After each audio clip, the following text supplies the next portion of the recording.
Hello, and welcome to URP 475. This is the section on the relationship between globalization and food production and distribution. Continuing the theme that we have been exploring so far, um, and that theme is basically that globalization is about an increasing shift to the market. And what does that really mean? It means that increasingly people throughout the world have to come to rely on markets for virtually all of their needs and wants. So whether it's food, as is in this case, or for even discretionary items, things that they don't have to necessarily need for survival, but nonetheless things that they want, luxury goods, services, travel, and so on. No matter what you want to procure increasingly in the world, you have to buy it somewhere. So that is a general trend we have been talking about. The same is true for food production. In developing countries, what has happened as a result of this is that many people who were previously producing enough food in the rural parts of the developing countries to survive, to feed their families, or maybe trade, in their villages. They have increasingly have to produce cash crops. That is, one crop or two crops or three crops for sale on the market. They are no longer producing really food in a subsistence manner.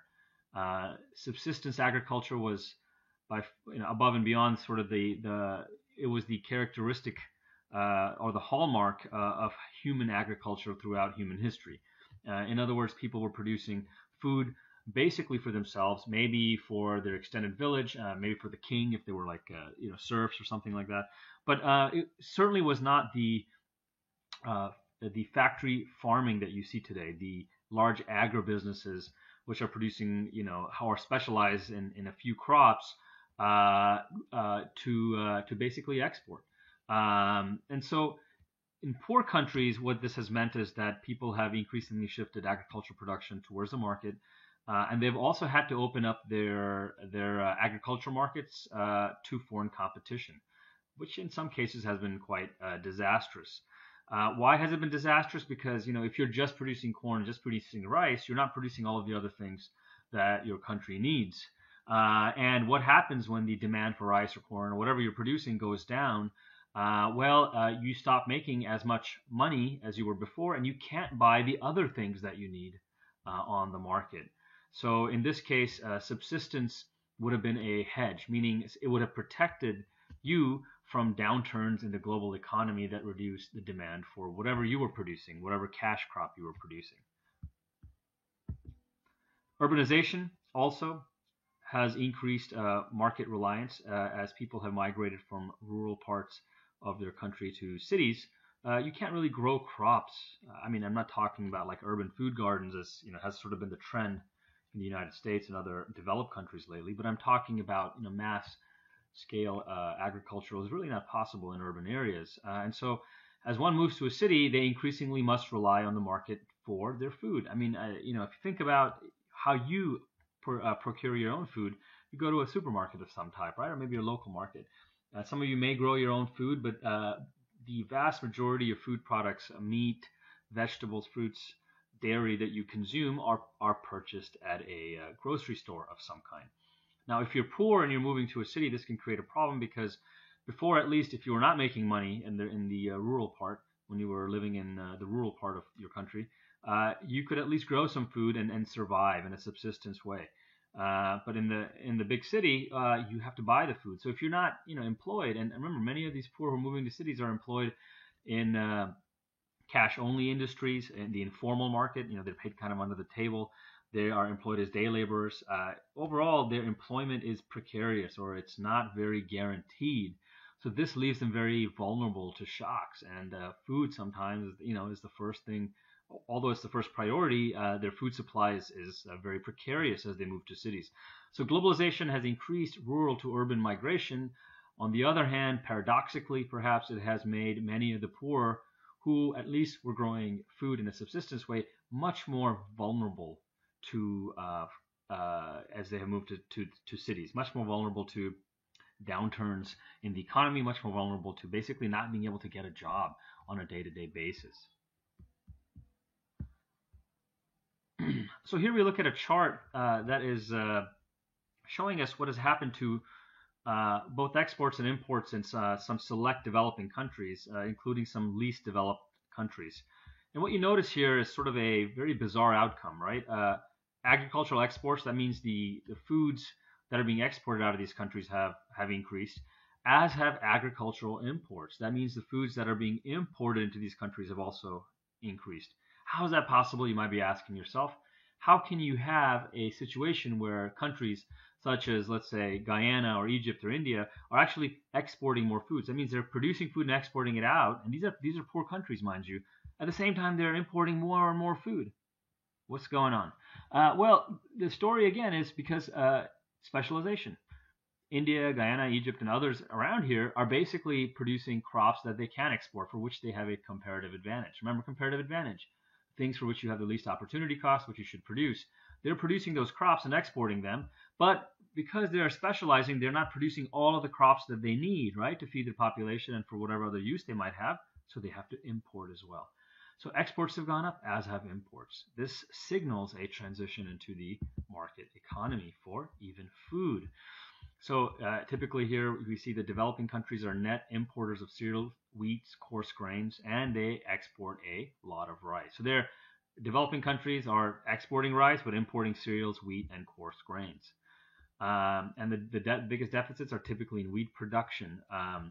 And not surprisingly, some of these developed countries are huge because of agribusiness in these countries, wheat export hubs. That means, think about this. U.S. is selling wheat to other poorer countries.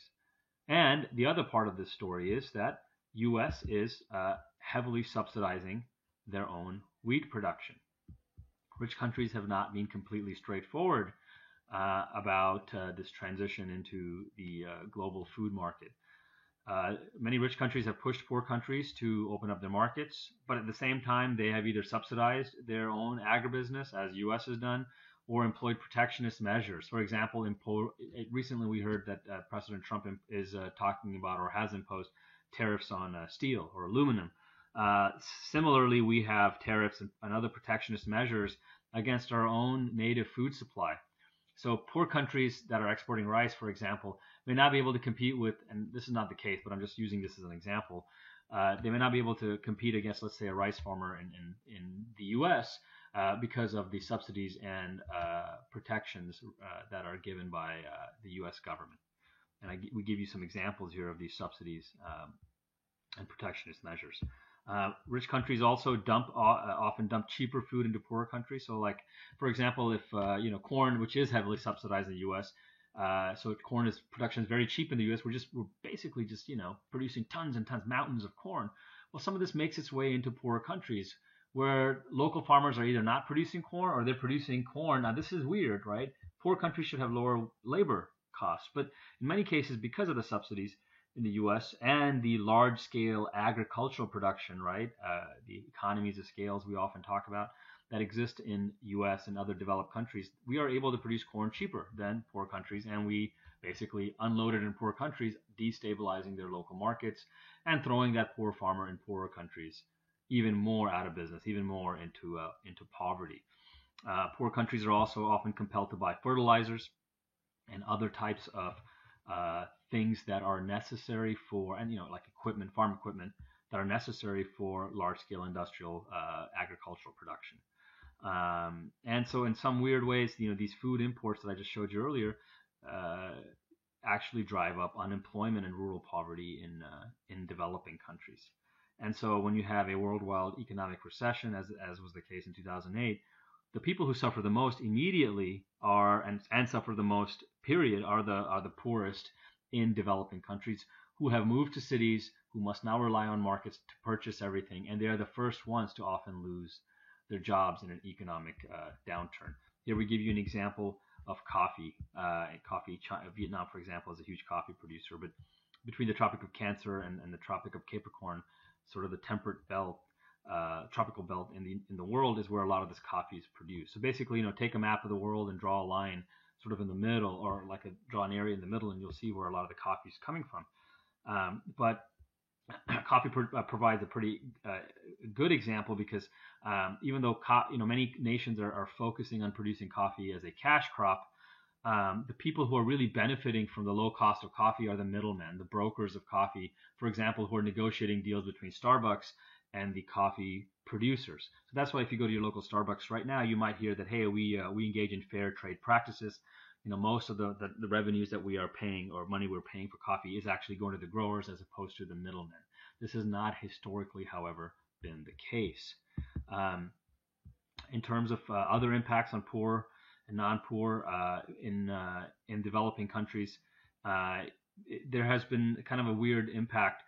The poor have, of course, they're more vulnerable to economic downturns, more vulnerable to day-to-day shocks, because as they move to cities, because again, as I mentioned, they are now reliant on the market to purchase everything, including food. The rich or the upper middle class in poor countries. Now, the rich in upper middle class in poor countries, the well-to-do in poor countries or developing countries, they have actually started to adopt dietary patterns that are very similar to ours, right? The U.S. and other developed countries. So they have the same problems of like overweight and obesity that we do here. Except the poor in developing countries are still suffering from malnutrition. So public health experts in poor countries have a dual problem. One, which they have to deal with malnutrition, and in another case, they have to deal with the what we call sort of the rich person's problems, right? Of hypertension, diabetes, overweight, and so on.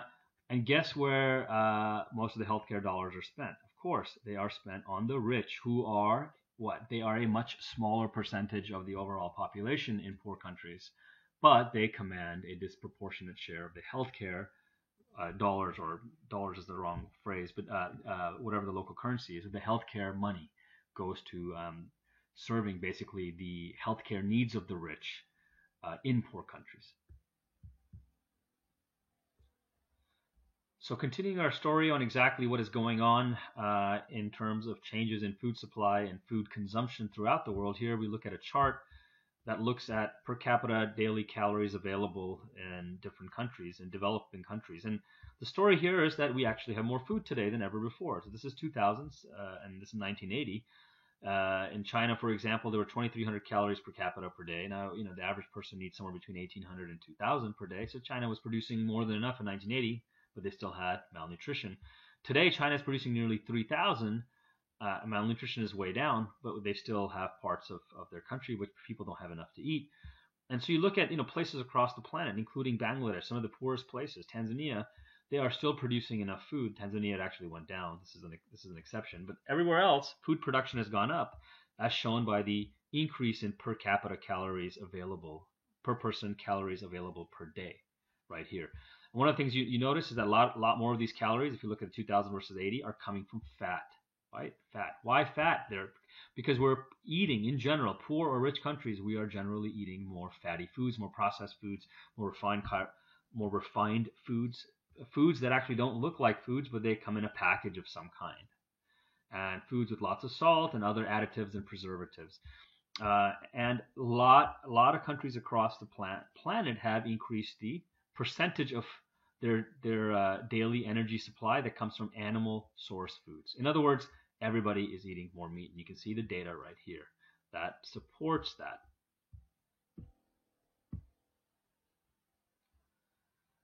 Here's some charts that look at the relationship between gross domestic product and the proportion of underweight and overweight children.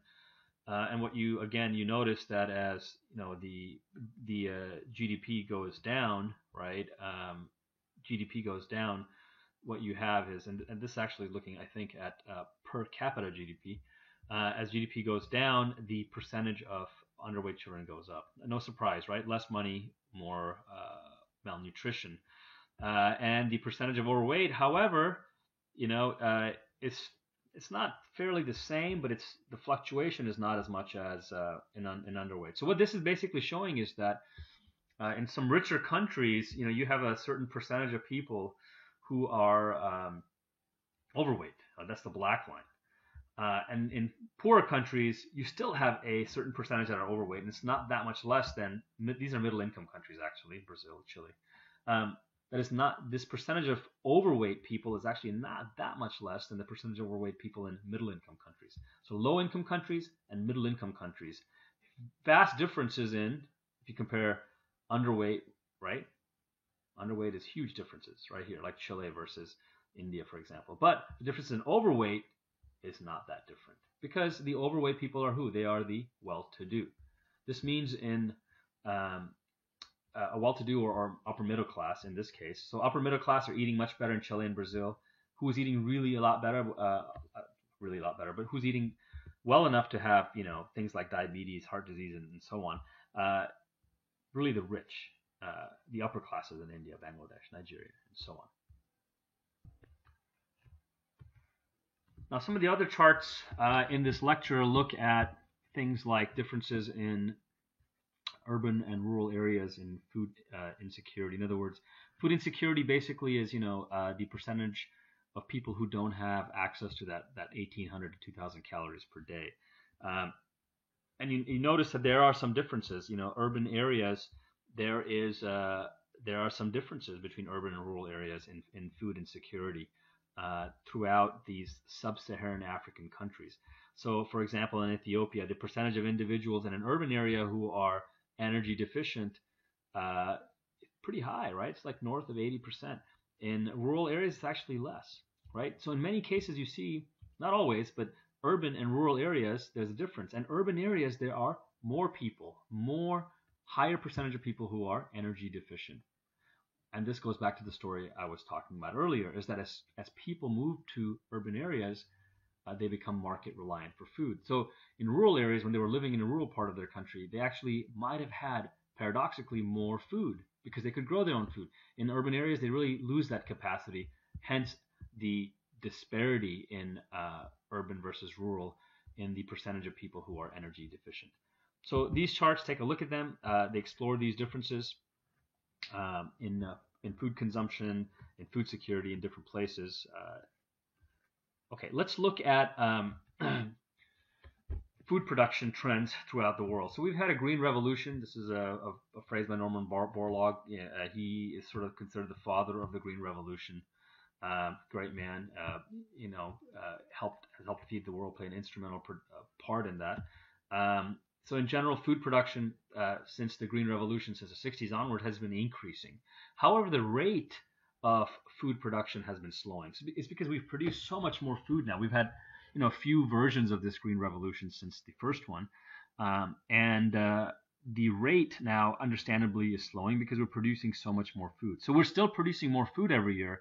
However, the growth rate of that increase in food production has been slowing. So in the 60s, 70s, and 80s, every year the rate was increasing. We're just producing a heck of a lot more food year after year. Now we're still producing more and more food, but the growth rate, remember, is not absolute production. It's the change from the previous year. That rate has been slowing down. Green Revolution has had positive and negative impacts, right? It has fed more people. However, so again, I mentioned that the Green Revolution has increased food supply, and we saw the data on that, the per capita food that is available throughout the planet. But there has also been, a large number of negative factors or some externalities and negative impacts associated with the Green Revolution. And here I mentioned some of these: pesticides, soil erosion, increase in GMOs, reduction in biodiversity. This one actually might be a pretty major one. The impact of this we're still not sure about. What has happened is, as the world focuses on a few crops, the other crops that have been naturally occurring since millennia, since the advent of agriculture and even before, are no longer favored, right? Because what is favored are those crops that sell well on the market. So in the absence of this biodiversity, this makes us very vulnerable to any kind of shock to the crops that we are growing. So this is kind of like this. We're growing a very limited variety of crops, but imagine if something were to attack those crops, it would be devastating to the entire planet. So biodiversity is essential. We also don't know the long-term impact of GMOs. And then there's, of course, the environmental impact of large scale factory farming. There's a lot of water pollution. There's climate change impacts that are related to that. And of course, the increase in all the cancer as well as cardiovascular related health issues that are related to consumption of, animals, for example, that are fed lots of hormones, or for crops that are grown with a lot of pesticide. A lot of the long-term implications are sort of washed under the table. Why? Because now we have more food, a more variety of more food, a variety of more processed food, packaged food available than ever before, and people have grown, accustomed to that. Our taste buds have changed to that. Kids are growing up on this, and this is all because of globalization of food production. But there are health and other environmental consequences to this.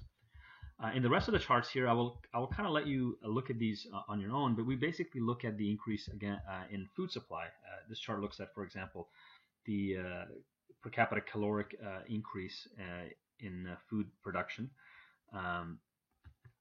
We look at agricultural production increase, the growth rate of wheat production. Even though we are producing more wheat year after year, that, as I mentioned earlier, the growth rate has decreased. Rice, similar story. This looks at actually overseas development aid, ODA, for agriculture. As poor countries have been transitioning into a market-based agricultural system, some of the thinking was that they need help to do this, right, from richer countries. ODA, or official development assistance, or overseas development assistance, has gone down actually. So some of the most vulnerable countries are actually left with most kind of out there in the wind on their own to manage this transition into a market-based system for food. Food price index. This is what the cost of food has been. Now this is kind of interesting, right? If you look at the food price index, and what it's showing is that food prices have been relatively stable, except when we had the recession. It really spiked up. Now, who do you think this impacts the most? Of course, poor people throughout the planet. As food prices go up, the percentage of daily income among poor people throughout the world, developed and developing countries, but particularly in developing countries, the percentage of their daily income that they allocate to food is pretty significant. So as soon as food prices spike, they go hungry. People who are middle class, upper middle class, they allocate a much smaller percentage of their food income, of their household income to food. So they are able to absorb some of these increases in price. Fortunately, the prices fell again, then spiked again, and started to fall again. This chart looks at the change in food price in real terms. This is adjusted for inflation. Again, it's a downward trend, which is again positive, right? So now, we talked about malnourishment and insecurity throughout the world, and we still have something like 750 million people to a billion people. Let me go to the chart right here, who are undernourished. In other words, they don't get that 1,800 to 2,000 calories per day that they need. Now, in the 1970s and 80s, this represented maybe 1 in 3, 1 in 4 people on the planet. Today, even though we have about the same, maybe a little bit more, this represents 1 in 7 people on the planet. So what does this mean? It means that roughly a third or a fourth of the world's population was undernourished in the 80s. Today, that is 1 in 7, something like 12, 13%. So in terms of percentage, we have made huge inroads in reducing the overall share of the world's population that does not have enough to eat. Now, however, in absolute terms, that number has been around 750, 800 million to a billion, for the last 30 to 40 years, 50 years.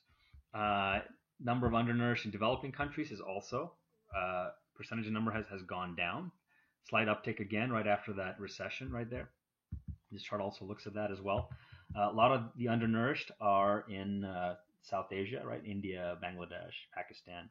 A lot are in Sub-Saharan Africa. These are the two biggest chunks you can see there. And then a lot fewer in East Africa, North Africa. Developed countries do have some hunger, but it's much smaller. And then Latin America and the Caribbean. These charts here look at the prevalence of undernourishment throughout the world. And, again, the biggest chunks are kind of right here: India, Sub-Saharan Africa. Right, and then percentage of children under 5 who are stunted. In other words, if you remember back our public health lecture, Stunting basically means they don't have, they're not at the appropriate height for their age or at the appropriate weight for their age. And again, the highest percentages are in sub-Saharan Africa and South Asia, right around here. Although they are there in all other parts of the world as well. You have Mexico, South America, parts of China, and so on. Less data is available on developed countries right here. You have some former Eastern European, Central European countries who also have a pretty, not a large percentage, but still a significant percentage of children who are stunted. Okay, I want to end the section on food by looking at food crises and changes in food systems. So as food crises occur, and these tend to occur maybe because of a war or an economic cycle, what are the characteristics here? We look at that again, because of a war or economic cycle of some kind. But the characteristics of these food crises are, how long do they last? What are the governance or political structures used to address them? The livelihood systems that are employed in the countries, or economic systems to basically employ the really poor and give them access to food. And then the local institutions, whether it's family, community, government, the breakdowns that occur during a food crisis. All of these, or any of these, can occur during a food crisis, and unfortunately, in the most extreme scenarios, what you see is that even in a world that is producing enough food, you will have these famines occasionally, and when they do occur, many of them tend to occur in sub-Saharan Africa. It makes you wonder, what are we not doing well enough that in an age and an era when per capita food production is so high, that these protracted crises continue to occur with regularity. And when these crises do occur, the percentage of people who become undernourished are much higher. And this this table kind of looks at that. The percentage of people who are in a region with a protracted crisis, roughly 1 in 3 is living undernourished, versus China and India 15%, and other developing countries 13%. So, in one of the ways, there are lots of strategies to address undernourishment, but basically getting countries out of a protracted crisis. Protracted crises, again, can be because, for a variety of reasons, it's these are outlined right here, but addressing this will help reduce this quite a bit. Okay, and now I want to end this by looking at the changes in, this is going back to an earlier chart that we had. Give me a second here. The changes in food systems that are occurring today. And what you see is that the main economic drivers of the changes in food systems are urbanization. People are moving from rural areas to urban areas, market liberalization, or the creation of markets, increase in foreign direct investment, money coming in from outside, and also increase in incomes. All of this, and the drivers of this are, again, rural to urban migration, right? So people moving from rural part to urban areas, right?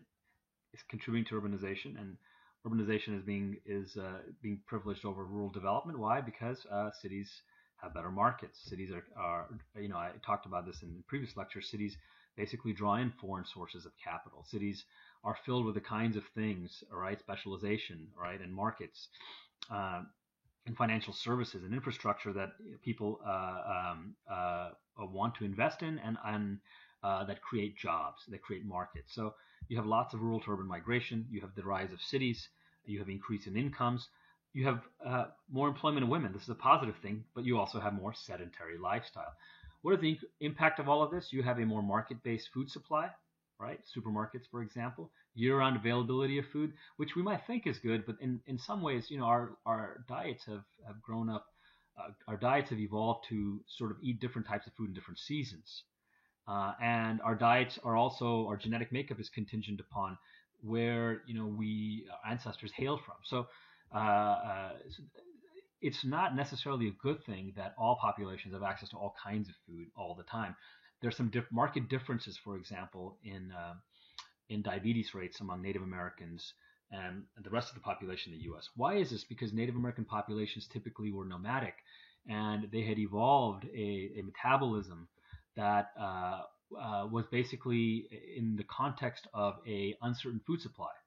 Now you take the same Native American populations and their ancestors, rather their descendants who we have now, and you put them in a sedentary lifestyle, right? And then you give them, very easy access to highly processed foods, lots of calories, fats, and so on. Uh, what's going to happen is that their metabolic makeup is really geared towards storing fat because their ancestors had uncertain food supply. So as a result of this, now all of a sudden you have very high, the highest rates, among the highest rates of overweight, obesity, diabetes, and so on among Native American populations. So this is not necessarily a good thing, right? Now, on the other hand, it is a good thing in one way because people who are starving do need food.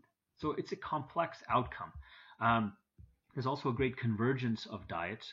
And what does that mean? Is that, the middle class throughout the world is basically eating the same types of processed foods: chips, junk foods, processed foods, ready-made foods, fast foods that the middle class, upper middle class throughout the world eat, right? Basically, McDonald's has spread throughout the world. There's a convergence of diets, and we're eating much more meat, much more sugar, much more salt and fat than we used to. All of this has led to what? Overweight, obesity, and all the diseases that come with it, loss in biodiversity, and also an increase in social inequity. Why? Why is there an increase in social inequity? Because, um, and this is kind of an interesting phenomenon. Like you look at a country like the United States, typically you would have overweight and obesity is correlated with income status. In other words, the richer you are, the more overweight and obese you should be, right? Typically, this is the case in developing countries. However, in the United States, there's some social inequities, primarily with respect to public health outcomes that are being perpetuated by changes in the food system. In the US and also in other developed countries, the poorer you are, the worse type of food you're eating. So you may be eating enough calories, but you're eating more processed food, more food with fat, and so on, food that's not good for you. So you have greater health burden, you have greater overweight and obesity among the poor in the United States. This is not the case in developing countries. Okay, in the next set of lectures, we will look at energy and water consumption and their relationship to globalization.